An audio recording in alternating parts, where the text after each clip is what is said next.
Halo anak-anak, selamat pagi semuanya. Jumpa lagi dengan Bu Nurul dalam pelajaran sejarah Indonesia. Semoga kalian semua dalam keadaan sehat walafiat. Nah, walaupun masih dalam pembelajaran daring, anak-anak tetap harus semangat ya. Kita masih akan melanjutkan mengenai bab 9 terkait dengan perjuangan mempertahankan integritas NKRI.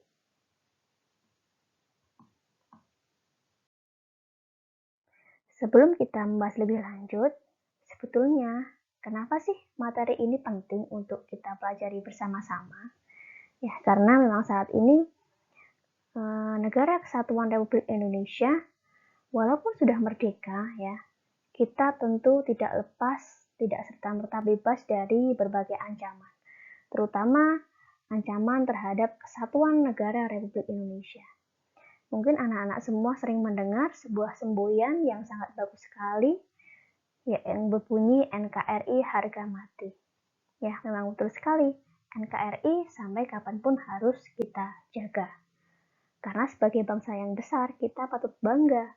Kita terdiri dari wilayah yang sangat luas, terbentang dari Sabang sampai dengan Merauke.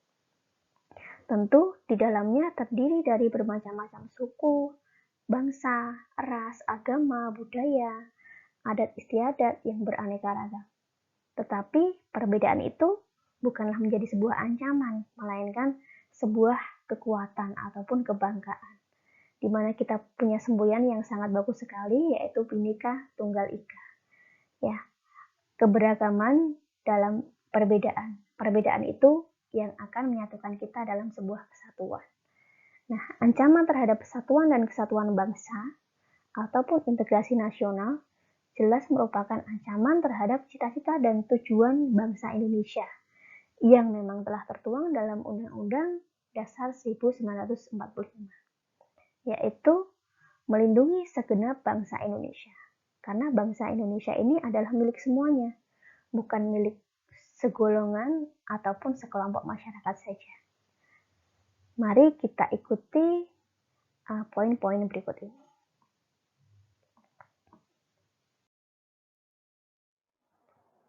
Jika anak-anak melihat pada masa saat ini, apakah kita, Indonesia itu sudah terbebas dari upaya disintegrasi bangsa?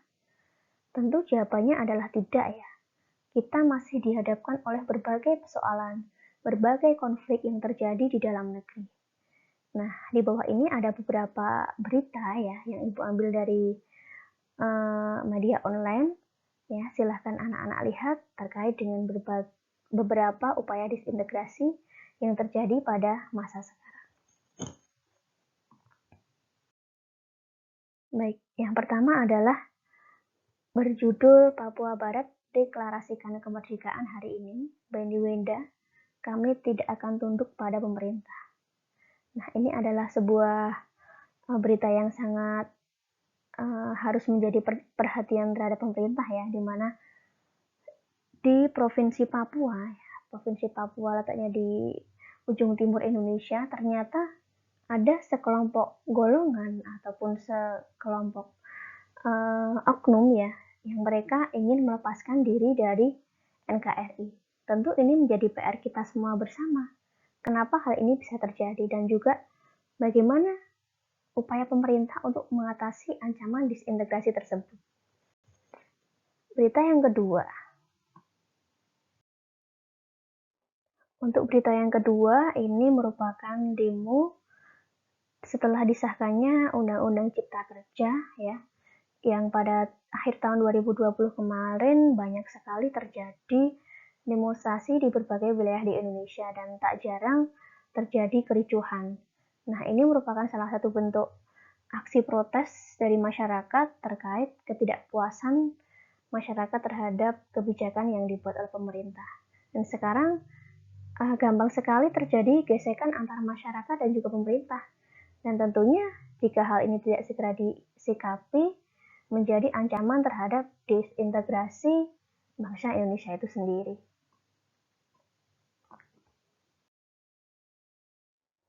Untuk yang ketiga, ini ricuh saat kampanye ya. Intinya terjadi tindak kekerasan antara satu partai atau golongan dengan partai yang lain. Nah, ternyata perbedaan partai saja, berbeda gambar saja, berbeda warna partai saja dapat menimbulkan sebuah konflik dalam masyarakat. Nah, tentu hal ini tidak boleh dibiarkan karena akan mengancam integritas nasional.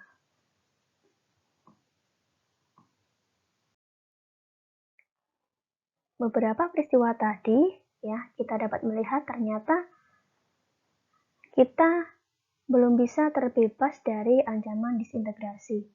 Pada masa yang lalu, setelah kemerdekaan, tentu kita harus ingat ya, Indonesia tidak henti-hentinya mendapat ancaman baik dari luar ataupun dari dalam negeri. Nah, ancaman dari luar, kita tahu bahwa pihak Belanda dan sekutu ingin menjajah kembali Indonesia.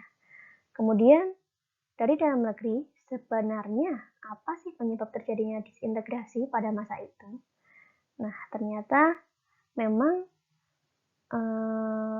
di dalam negeri timbul ketidakpuasan dari segelintir orang terkait dengan berbagai kebijakan yang ditempuh oleh pemerintah. Selain itu juga terjadi konflik ideologi, ya, di mana waktu itu berkembang ideologi komunis, ya, ada Marxisme, kemudian ada yang ingin mendirikan negara Islam sendiri, dan lain sebagainya. Nah, itu merupakan beberapa penyebab yang menimbulkan konflik internal di dalam negeri.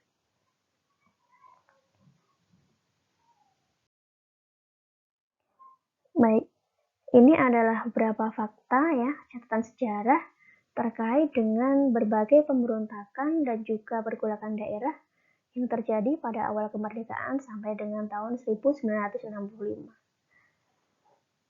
Mengutip dari sebuah kalimat dari Bung Karno, di mana Bung Karno pernah berbicara bahwa perjuanganku itu lebih mudah karena aku mengusir penjajah. Tetapi perjuanganmu akan lebih sulit karena melawan bangsamu sendiri. Dan memang betul sekali, di mana setelah kemerdekaan itu kita dihadapkan oleh berbagai konflik yang terjadi di dalam negeri.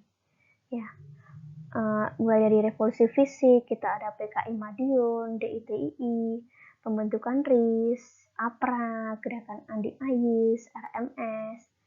Kemudian masuk kepada tahun 1950-an, kita menghadapi pemberontakan PRRI dan juga Permesta.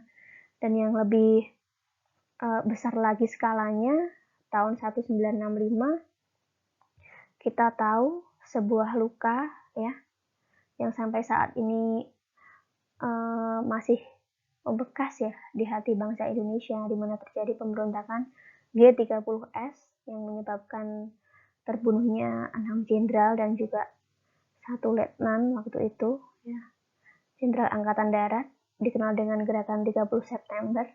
Nah, itu merupakan ancaman disintegrasi bangsa Indonesia yang tentu sampai saat ini harus kita jadikan pelajaran yang sangat berharga. Dan jangan sampai kejadian-kejadian tersebut terulang kembali di masa yang sekarang ataupun masa yang akan datang.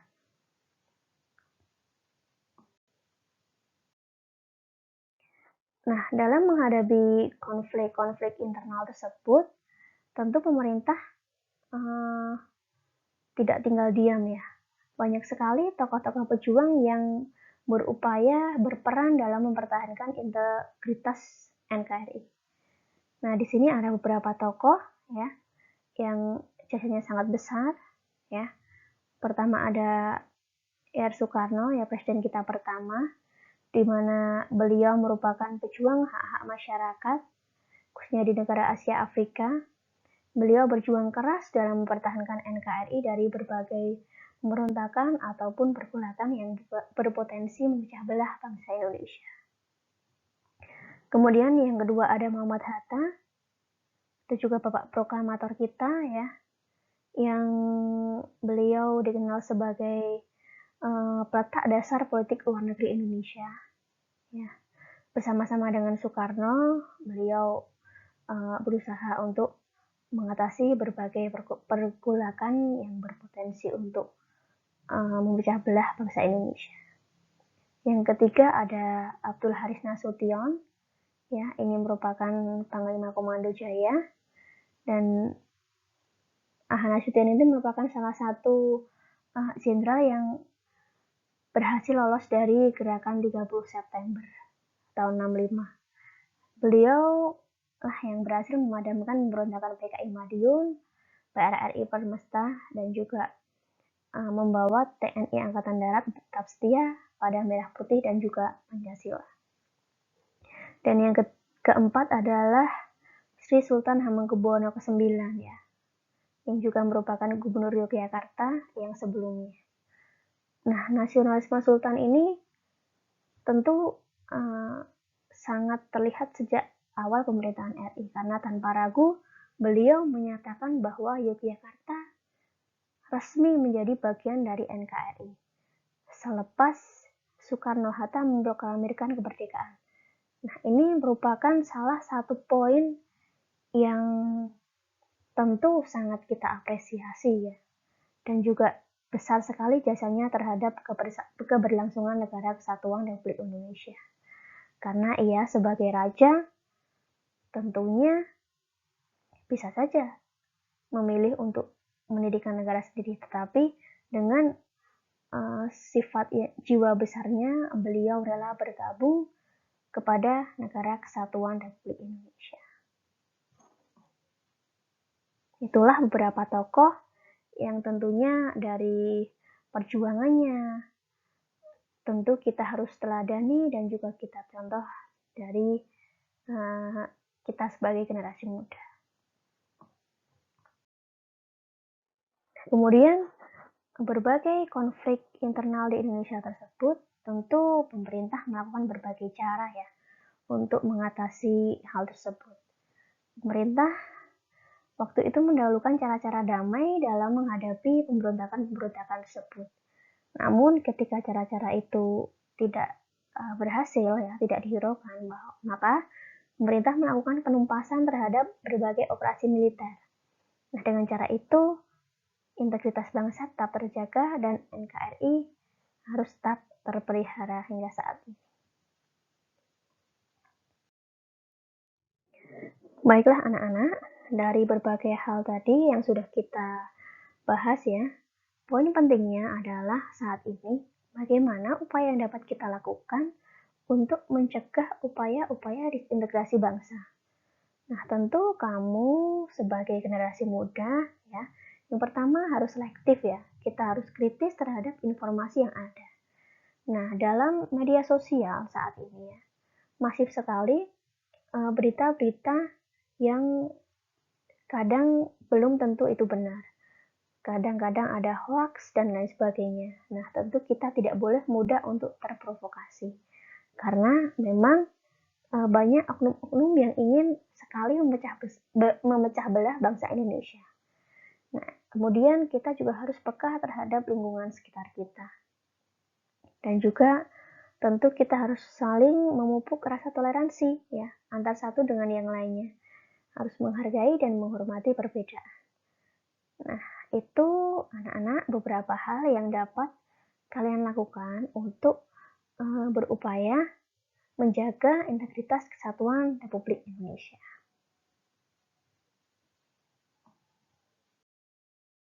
Baiklah anak-anak, cukup sekian pembelajaran kita kali ini. Semoga apa yang Ibu sampaikan tadi banyak manfaatnya dan semoga kita semua dalam keadaan sehat walafiat.